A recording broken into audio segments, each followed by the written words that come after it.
My name is Jackie Weisenburger. I'm a full-time real estate broker with Happel in Quincy, Illinois, and today I want to talk about something that communities across America are struggling with right now: the not in my backyard mindset, also known as NIMBYism, and why this way of thinking may actually be making the housing crisis worse. Now let me say this first. I understand why people feel protective about their neighborhoods.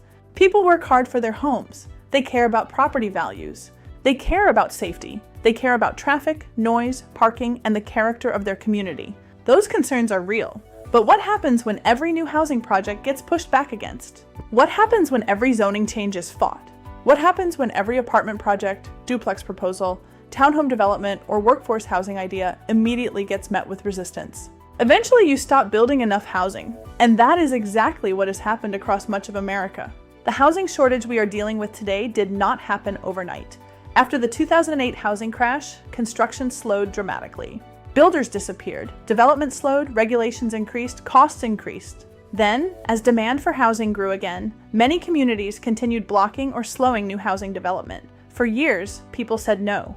No to density, no to apartments. No to smaller lot sizes, no to multifamily housing, no to zoning changes, no to affordable housing projects, no to development near established neighborhoods. And now many communities are shocked that housing prices and rents have skyrocketed.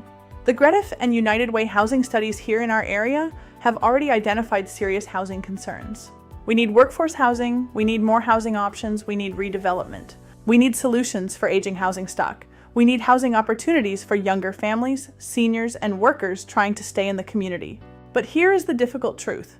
You cannot solve a housing shortage if every housing proposal gets blocked. At some point, communities have to decide whether they want controlled, thoughtful growth now, or forced changes later. And this is where things become very important. States across the country are starting to step in because local governments have not addressed housing shortages fast enough. Lawmakers are proposing bills that override local zoning authority and force communities to allow more housing density. Why? Because housing affordability has become a statewide economic issue. Employers cannot find workers.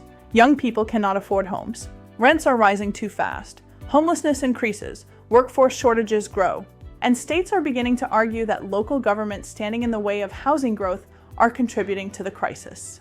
Right now in Illinois, there are already housing-related bills being discussed that could reduce local control over zoning and development decisions. That should be a wake-up call for every community paying attention. Because the more local governments refuse to address housing shortages themselves, the greater the chance the state eventually says, "Fine, we'll do it for you." And once that happens, your local voice starts disappearing. Think about that for a second. The same people saying "not in my backyard" to every project may eventually end up with less control over what gets built in their backyard. That is why communities need to start having honest conversations right now. This does not mean reckless development.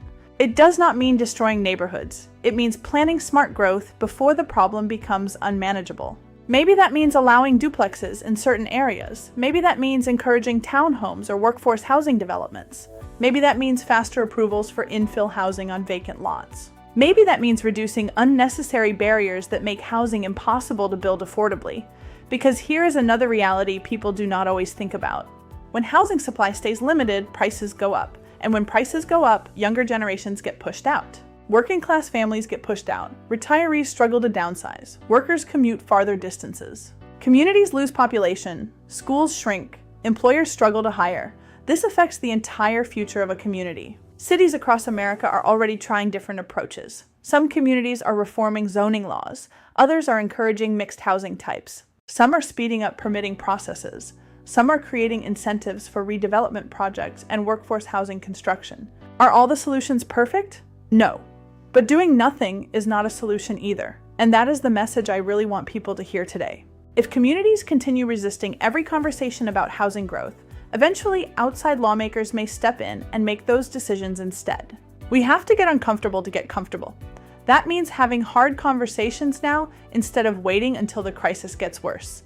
My name is Jackie Weisenburger with Happel in Quincy, Illinois. I'm a full-time real estate broker, and I believe communities like ours need to start working together on housing solutions, while we still have the ability to shape those solutions locally. Because once local control starts disappearing, it is very hard to get it back.